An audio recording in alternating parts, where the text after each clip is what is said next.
Знаеш ли, че в сайтовете за запознанства 90% от хората не са това, за което се представят? Ето как да се предпазиш от тези лъжи, игри и капани. Остани до края на видеото и разбери 8-те знака, които ти показват точно това. Казвам се Илияна и съм собственик на агенция за запознанства на семейно ориентирани хора в София Diamond Love. Ето кои са и тези признаци. Отговаря с заучени фрази. Това е признак, че си пише поне с още няколко като теб. Говори за любов и семейство още от втория ден, без дори да те познава реално. Прекалено бързо предлага брак и съвместно съжителство. Използва трагични истории, за да събуди съжаление. Загуба на близък или тежка болест.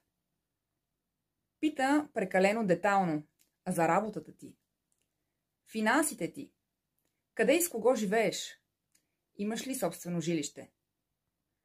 Снимките му изглеждат твърде перфектни, както и снимките и. Все едно са взети от списание.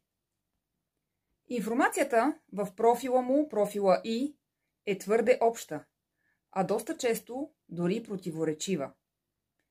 Има твърде малко публикации и често без лични снимки. Или почти никаква активност в социалните мрежи. В следващото видео ще научиш още 8 признака, които да съблюдаваш, за да се предпазиш от излишни разочарования и загуба на време. Ако мислиш, че е време да спреш с излишни лъжи, игри и капани и да започнеш истинска история, Diamond Love е мястото, на което можеш да откриеш човека, с който да я започнеш. И то е истински, без всички тези признаци, на 100%. Защото познаваме всичките си членове лично и наживо.